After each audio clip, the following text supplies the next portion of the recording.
Bonjour à tous et bienvenue dans Échecs et Maths. Cette semaine, nous serons à Ajaccio pour les Olympiades de la jeunesse. Nous nous rendrons ensuite à Baden-Baden en Allemagne pour la nouvelle performance stratosphérique de Magnus Carlsen. Enfin, dans notre rubrique tactique, nous verrons que le contrôle du centre de l'échiquier peut apporter un avantage décisif. La Lega Corsa di Scacchi si è aggiunta a diversi assoggi in Ajaccio all'occasione delle Olimpiadi di Gioventù. Questa manifestazione ha riunito più di 150 partecipanti e si sono affrontati per squadre in differenti discipline. I formatori della regione hanno potuto iniziare i giovani di agita imperiale ai scacchi. Donc, la première étape, c'est reconnaître les pièces du jeu. Et la plus importante, c'est le roi. Pourquoi? Tu connais? Et puis tu as déjà entendu échec et mat. Échec et mat, c'est le but du jeu, c'est d'attaquer et d'attraper le roi de l'adversaire. Si tu attrapes le roi, tu as gagné. Allora, all'epoca si faceva un po' un sport per vincere, il primo, il secondo, il terzo. E ora la società è un po' scambiata e volevamo un po' mettere la visione cittadinesca. In un mese, il numero 1 mondiale, il norvegiano Magnus Carlsen, ha vinto 2 tornei davanti con uno scarto importante in ai suoi concorrenti.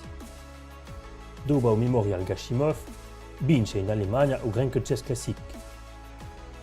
In avanza largamente quello che contrariava la sua supremazia qualche mese fa, il numero 2 mondiale Fabiano Caruana.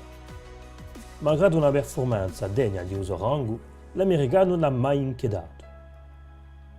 Bisogna dire che il campione del mondo, una volta di più, non si è mica allungata. Con 6 vittorie e 3 match bare non disfatta, segna una prova storica. Come in suo ultimo torneo, compie in balla di Ganone.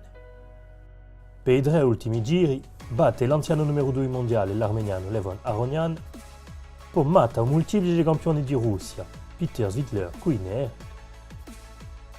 e infine sopranedia il numero 1 francese e numero 8 mondiale, Maxime Vachier-Lagrave.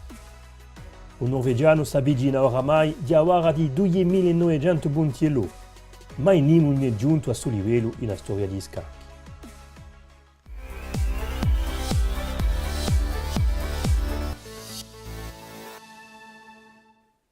Le centre de l'échiquier est un lieu stratégique fondamental. Élise Tomasi a les Blancs lors de l'Open international de Cannes. Regardez la puissance de son centre. Les pions sont soutenus par les tours et l'avantage est tel que la puissance centrale va littéralement écraser la position noire. Regardez, pion E4 en E5. Tour C8 pour les noirs. Pion E5 en E6. Le centre avance. La dame noire est attaquée. Dame B5 a été jouée dans la partie. Échec au roi. Roi prend pion. Tour prend tour. La dame reprend. Et maintenant, un très joli coup d'Élise Tomasi. Fou H3. Le fou va prendre appui sur le pion central pour attaquer le roi. Dame B5 pour les noirs.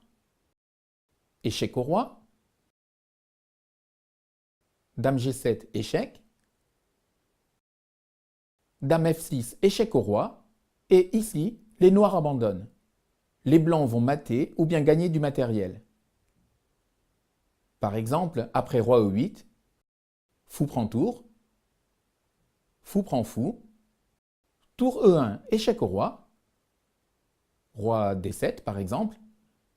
Mat en 1 pour les blancs, à vous de jouer.